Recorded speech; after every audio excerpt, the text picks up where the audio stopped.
Love you, man. Hey, love you too, dude. What are we talking about today, Zach?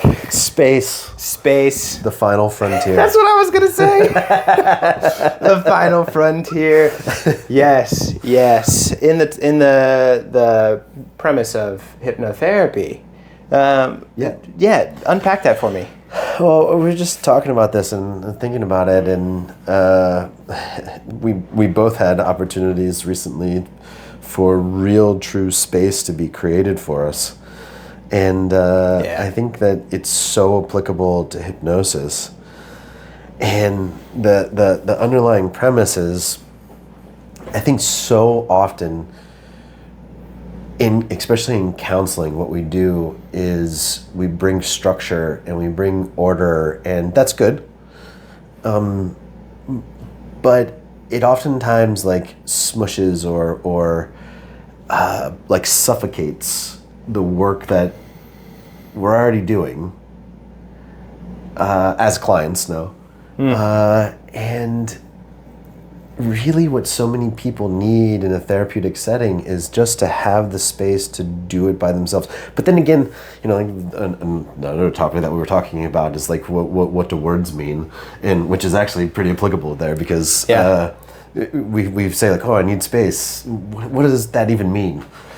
There's almost like this conflict, I think, so many layers. I think one, the way that we're taught in school, and then the things that are common in like Western culture, and the things that are integrated in Western culture, like meditation, is sort of taking away space. It's like we're going to confine our thoughts. We're going to focus on one thing with meditation, and hypnotherapy is providing structure for space, which is antagonistic to each other, because I'm doing a very specific pattern of things to create this thing that has no pattern. Yeah. And so it's almost this like balance of the two opposites of I'm creating a space for my client very intentionally with structure, so that way they can break the structure on purpose. And I don't think that that's something that most people are very comfortable with, because it's a foreign concept. That's at least how I digest what it is that you're describing. Not only is it a foreign concept, it's a violent or aggressive concept for a lot of the education that we have. Yeah. It could be taught so much, especially in grad school, but in our everyday lives, about here's the structure that you need to accomplish the goal. And here's the evidence that shows that in this percentage of time, that if you do this one thing with this structure, with this outline, then what happens is you will meet that goal. And it's like, I don't know that my brain works that way. You specifically? Your brain? I don't know. I mean, I said that, yes. But no, I don't think that our brains work that way, especially from an unconscious perspective. No, I don't think so. And I find the way that I communicate that to my clients when we're starting hypnotherapy is to remind them that there's no failure state for hypnosis. Exactly. That's kind of what that looks like. It's like I'm going to drone on and say some things, and I'm going to guide you, but there's no way that you can do this incorrectly. Everything is telling us something. And I think that's fundamental to the dream interpretation that I do. Absolutely. Because it mirrors the brain. There's the conscious brain, which likes structure, and the subconscious brain, which thrives in space and creativity. And so I was reminded by one of my interns, who's much more skilled in play therapy than I am. We're talking about some play therapy, and they're like, well, the space needs to be set up for the child's success. And I was like, unpack that for me. Yeah. And they're like, well, I'm like, because sometimes kids are trying to break stuff in my office, and they're like, well, that's kind of your fault, Jesse. I was like, that's great. So I was like, what do you mean? They're like, yeah, there shouldn't be anything that they can do in that space that's not like safe for them. It's not okay. And so I'm like, well, my office is not set up then. Like, there's pictures on the wall with glass, there's a computer over there and an expensive microphone. There's a lot of things that I would prefer them not to break. And so they're like, yeah, like a true play therapy room would not have those things present in it. And so I think about that with like adult clients in hypnotherapy. It's like, I want to set up a cognitive space in which there is nothing that they can break. That's a great metaphor. End of sentence. Yeah. Everything is okay. no matter what happens, this space, true space, is safe. And especially if they use it in an unexpected way, like, a child tears the head off of a Barbie doll or something. It's like, that's great. That's telling me a whole lot. How did that feel? What is that saying? What is the story? And so I think the example that I'll give is I had a client that I did a first session of hypnotherapy with, and we went through a particular sequence that I enjoy. And then we got to this part where they were supposed to experience a bodily sensation, a specific bodily sensation. And a lot of the other ones, feeling the change in breathing, feeling the eye fixation, went right into easy, no problem. But then we got to some of the body stuff, and they got out of the hypnotherapy afterwards. They're like, yeah, when you told me I would feel this, I didn't feel it. They're like, I think I did that wrong. And I was like, wait. I was like, I made you make me a promise that you can't do it wrong. I was like, tell me about that. And they're like, yeah, I was kind of frustrated at first, but then I was also like, well, I don't want to feel that thing that he's telling me to feel. And I was like, wow, that's great. And they're like, yeah. I was like, yeah, that's great. I was like, notice how all the other stuff, you were able to follow along with really easily, and your body had these great ego sensation responses. But then when I got to your body was kind of a stinker. That was the word I used, a stinker. And I was like, very childish word. And so I was like, you didn't want me to have any sort of voice into that space. That tells me so much about you. That's great. Like, that's beautiful. That's really great. And so I was like, explore that with me for a minute. We just had a wonderful conversation about how there's a lot of areas in their life that, they're okay with influence, but, kind of why some of the body stuff is not, there's resistance there. I wouldn't even frame it resistance per se, but you get what I'm saying. Yeah. That's so beautiful. The thing that comes to my mind is just the idea of safety. I just had a client that had similar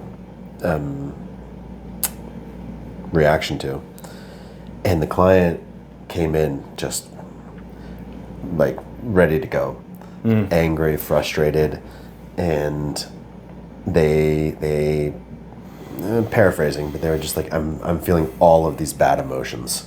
They did use the word bad, but it's a telling word. Yeah. And it was just like, I'm feeling this, and I was like, that's great. I'm feeling this. And it was like she was trying to argue with me about how I wasn't allowed to make it to normalize or allow those emotions, because she wasn't allowing those emotions. So she was just like, I feel this, and that's bad. And I was like, that's great. Well, no, because of this other bad emotion. And I was like, that's great. Like, that's that. I was like, that makes sense. And I was like, based on what you're telling me, like, having that reaction makes sense. And so then I stuck with that as far as like an anchor. That makes sense. I was like, that makes sense. That makes sense. That makes sense. And we did it like 30 times. That's great. And she kept just like cycling to something else to try and have like this almost argument or evidence that what she was feeling was wrong. And then I was like, let's do some hypnosis. After I'd been like, that makes sense, that makes sense, that makes sense, that makes sense. And then we just did some hypnosis and some relaxation stuff and just getting her into her body. It was great that you had that as far as an experience with the client, because it was almost the same thing. Yeah. And all we did was just like get her into her body. And in the middle of the trance, she just started bawling. But it was that space. It was so beautiful that she was trying to fight with me when I was saying your emotions are fine. Yeah. That's space. So I haven't answered this question. I think you have the same answer, but let me ask it for the edification of the audience. So what is a therapist trying to do when they give solutions or give structure? Right? Like if our premise here is that therapists are trying to do the right thing, but doing it in the wrong way, what is it that they're trying to do, and how are you doing it differently? I was just talking about this yesterday. I call it the real boy principle. Okay. I think that the therapist it's like that little kid energy where a kid wants to come to a parent when the kid has felt dismissed. And the kid comes to the parent saying, I'm starting to understand what you parent think is good. And I did this thing that in your value system is good. So I'm good, right? It's like I'm a real boy. And that's what I think the therapist is trying to do. Yeah. Is like prove to a part of them inside of them that they're a real therapist. Yeah. Real boys have to get swallowed by the whale. Well, explain. That's Pinocchio. Yeah. Yeah. I'm a real boy. Yeah. And it's like, no, there's a lot of trouble. There's a lot of trouble trying to prove that you're a real boy. You have to get swallowed by the whale first, which I think is hypnotherapy. Yeah. It's like it's so much archetypal symbolism in that story of being swallowed by the whale, because the whale is, like the cocoon of a butterfly, or like the abyss in space, and out the other side of the black hole comes something, this big bang explosion that creates everything. And so, until that ego of trying to be a good boy is dissolved in the acid of the belly of the whale, no real boy can come out. And so I think that's how I kind of think about it. And so the way that I hear you describing it, maybe in some different terms, are that you have to allow the emotions to be authentically what they are. If we try and ascribe action to those emotions too quickly, we miss the intent. And I think that's what I'm saying about words. We'll say good or bad or real boy or something like that. And we lose what those words actually mean. Those words, and you see this online too, like with the way that we become entranced by words, narcissism or gaslighting and ADHD or toxic relationships or, codependency attachment. It's like those have clinical definitions, but the words become so entranced to where we've lost our actual understanding of the definition of the words, and we just use them in a blasé manner. Yeah. Right? And so, I got to be a good boy. And it's like, well, there was a time in which that meant something, but we've lost the meaning of what that meant. And so now we're just entranced by this word of, I'm pursuing being a good boy when I don't even know what that means anymore. The way I see you deconstructing that is saying that we have to validate the emotions because they're messengers. The conclusion of action that you've arrived to about being a good boy does not necessarily follow. You've traded those. Yeah. So, long-winded perhaps, but I think that's great.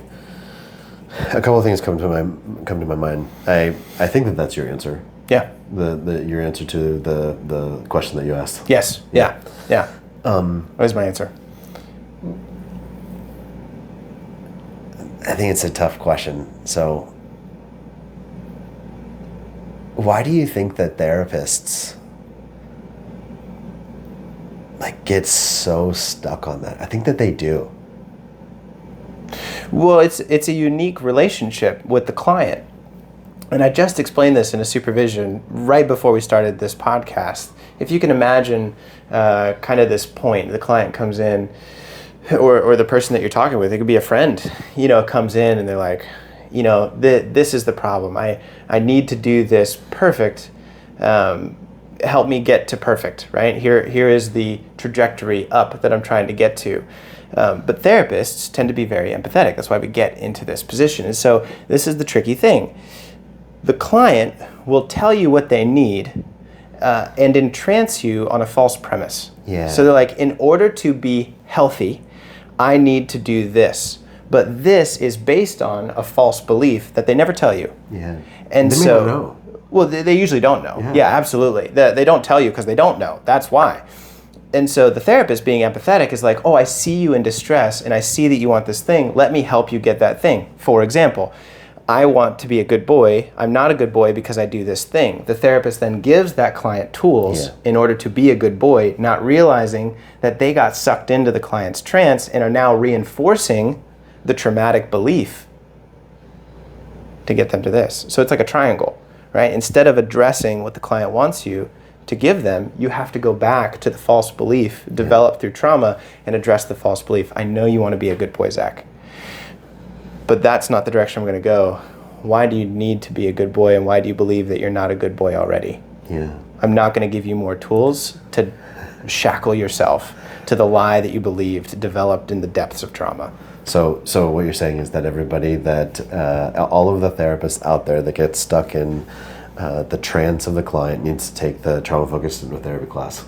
I am telling you that everyone watching this episode needs to go take the trauma-focused hypnotherapy course. We've broken it down into easy payments. It is more accessible than ever because it's online. And yes, we teach exactly this, because the risk is, if you don't do this, I deeply believe you are just an ignorant empath. Ooh. What does that mean? That means danger. That means danger. And I see so many therapists who are like that. Well-intentioned though they may be, they're really not counselors. They're just ignorant empaths.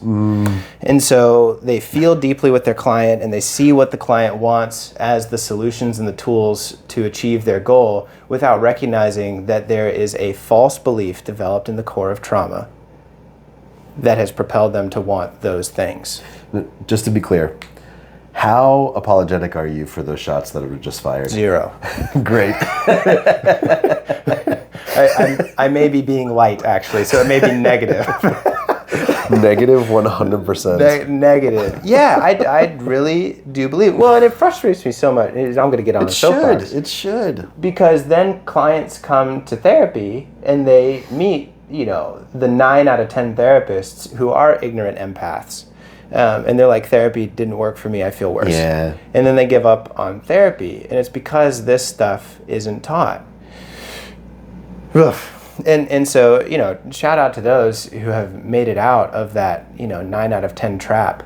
But I think it takes, I know it takes a lot of work outside of the typical education system to get there. A lot. Our heart is to provide a clear path to get that education from the decades of experience that we both have, that shortcuts the decades of work that we've done to arrive at these conclusions. And so, I tell my interns all the time, please learn from my pain. Yeah. Let me help you shortcut that path so you can jump further than I ever could, because I didn't get this foundation. It took me a long time to get there. Well, I think that in grad school it's the opposite. Go back to the idea of space is like we're taught how to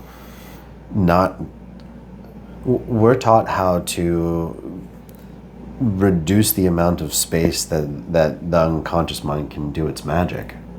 I think that's like pretty much every cognitive and behavioral therapy. Yeah. It's like you're here and there's all of these possibilities, and we need to reduce those possibilities in order to make it so that the client meets their goals in their treatment plan.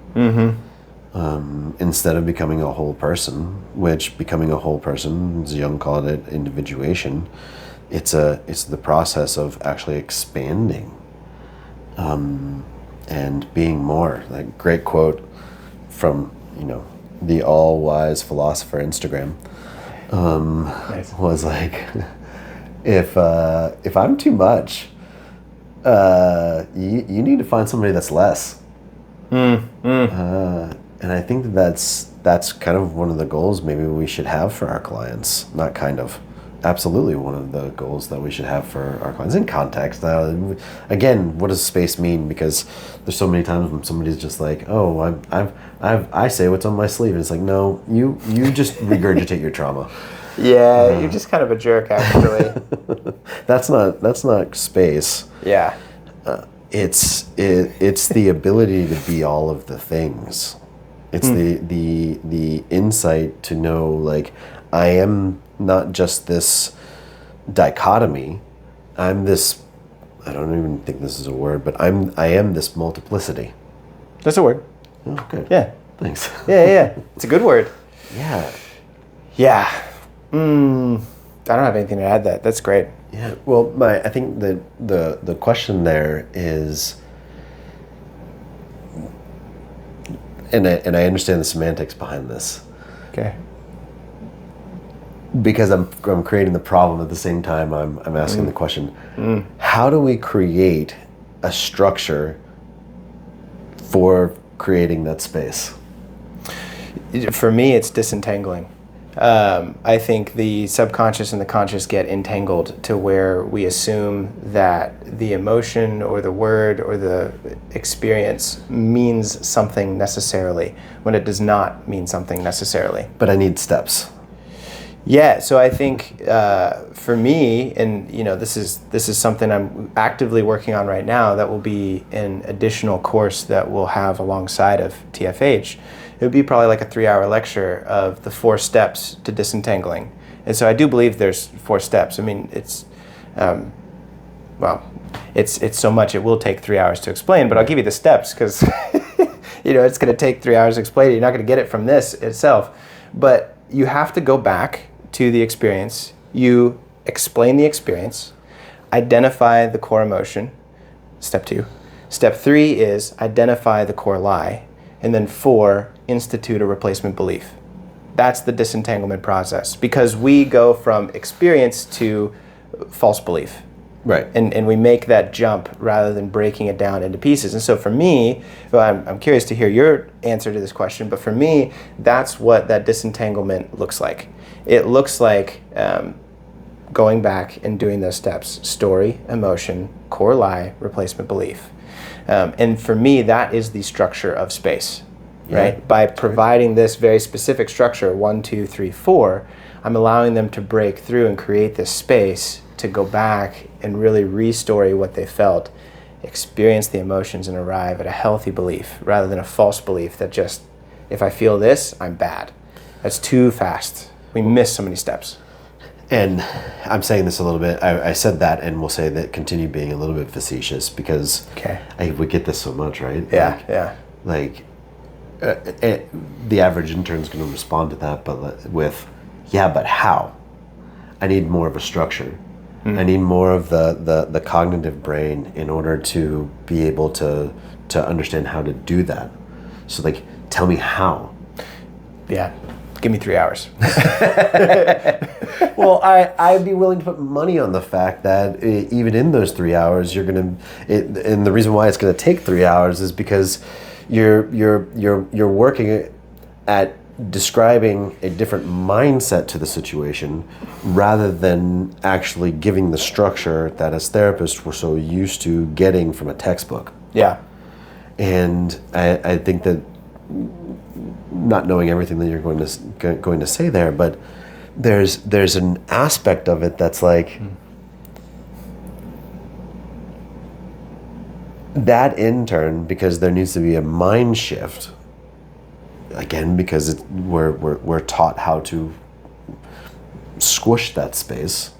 There's going to be a mindset of saying but what do I actually do? What do I actually say? Which I think is a foundation of not having space in a therapeutic setting where we don't have space. So how do you address that question when an intern asks it? Because I have some responses, but I'm curious for the way that you address it. It could be very different depending on the intern, and that's probably the point too. Yeah, true. I do it.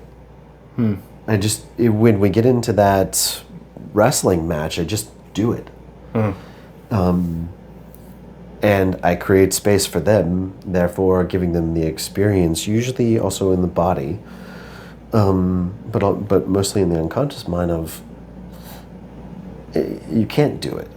You can't just have a structure for how to create space. It has to be a feeling. Yeah. It has to be a shared feeling, a shared moment, a shared time. I know that's kind of a cop-out too. I think what I'll add to that then is, I think what the intern is asking for, and I think they're justified in asking for, is, if I've never seen this thing, how do I know it when I see it? And for me, that communicates a fundamental truth of confidence comes from experience. Boy. And so I think there's a couple ways to kind of do that. I think one is you create an environment where they get the opportunity to make mistakes and fail and learn from those failures, which I think very much is more your style of internship. I think my style of internship is more like, watch me. I'll show you. Yeah. And so, it's the same way that they teach people to spot counterfeit bills, right? They give them a bunch of real bills. They don't actually show them a lot of fakes, because there's so many ways that you can make fakes. There's so many ways that you can have pathology in your thinking and behavior. And so, or pathology in your application of clinical skills as a counselor. And so my response is, I will show you the words that I use. I will give you a lot of case examples and studies and watching my practice so that you can start to identify this is what it feels like. And so mine is a little bit more that way. And I think both have their value. And fundamentally, like, that's you in that way doing what I said, which is like, we're going to do it. Yeah. Yeah. You do it. Like, either you do it or I do it, and you experience it vicariously through me. But we just have to do it because confidence comes from experience. This might be too much. Okay. But, with my wife just yesterday, we were having this conversation because of a couple of breakthroughs that we had. And what you just said just became so real. Maybe this isn't the right space to do this, but maybe extrapolate, maybe overarching themes. Yeah, whatever you're comfortable with. I realized I had a breakthrough that I don't know what it means to be loved. And so going along with that, I think that there's some overlap between these two words, but there's a big difference between being loved and being shown affection. I think this is partly because of like childhood trauma, but at some point my brain stopped saying like it's okay to be loved, and it started saying, if I do this thing, then I will get affection. And it started focusing in on affection, and then I think that's different than love. And I was sharing this with the wife, and she was just like, that makes so much sense. Because if I can, so going back to the interns, but also like feeling that, is that I think that's what grad school does to us. It separates these two. If the metaphor is like individuation is love and success is affection, to where we're just like searching for affection, doing things to get affection, being things to get affection, that we totally forget about what unconditional love is. Yeah. And I was profound. And then I was just in this space of just like, so then how do I figure out what it feels like to be unconditionally, or letting myself feel like what it means to be unconditionally loved? Because I know that there's people that are out there that do unconditionally love me, but I don't know that I can even recognize when they do. I don't know, that was a lot. No, I think it was a lot. It was a lot, but no need to apologize for being a lot, because that's what I think this conversation needs. What it's bringing up in me is when we search for affection, it's very similar to, I think, what happens in our modern culture and age. Yeah. Right? Instead of acclimating ourselves to an environment, right? I'm thinking about like central air conditioning, right? My body adapts to an environment, right? Mm-hmm. I'm very much a Florida boy. Like, moist heat is, the way that I live here. When we grow and we no longer have to adapt to our environment, everything adapts to us. I can change the thermostat to be what I would like it to be. I can now get into conflict with other people. Maybe I want it at 70 degrees, somebody else wants it at 72, somebody else likes it warmer at 74. Now I'm in conflict. And I think that's a perfect mirror for affection, right? My affection may want it to be 72 degrees, your affection may want it to be 70 degrees. And if that affection is a misunderstanding of love, then when I get into conflict with your affection, I feel unloved. You don't love me because you like 73 more than 72? Unconditional love looks much more like I'm adapting to this environment. And I think that as we grow with technology, I don't think we're going to lose it, but I think it becomes much easier because it is so cheap and so affordable and so convenient to lose that nuance. I mean, before, there was no such thing as central heating and air conditioning. And so you were forced to have this greater understanding of like adapting and unconditionally loving somebody because, you know, in their current state, they may not be easily affectionate. But that doesn't mean that the love is gone. And so there's this fundamental struggle that I think as things get faster, cheaper, and easier to adapt to my needs, we're losing this sort of built-in ability to show that deeper love. I mean, if that makes sense. Just to take that a bit further, when I was living in Switzerland, like, there's no air conditioner in Switzerland. I mean, I'm sure that there is, but I didn't have an air conditioner because there's no real need for it. But then there's always that day that it was just hot. Yes. And when there's no air conditioner anywhere and it's 80, 85 degrees, everybody sweats. And there, nobody would ever complain about the person standing next to you having pit stains or, you know, needing to wear the right thing at work. Oh, it's offensive here. Yeah. And if that, right, like it should always be climate controlled here. And there's, I think, a lot more community about that, whereas some kid was being made fun of because they were sweating. Everybody else would be like, yeah, because it's hot. Wow, what a great metaphor. For love and affection. That looks like space. I don't need my clients to do the things I tell them to do. I want to adapt to their environment. Yeah. If you got some pit stains and you're sweaty, that's great. It's great because it's hot. Yes. Well, if this has been interesting to you and you want to learn more about this stuff, I really encourage you to join the course online.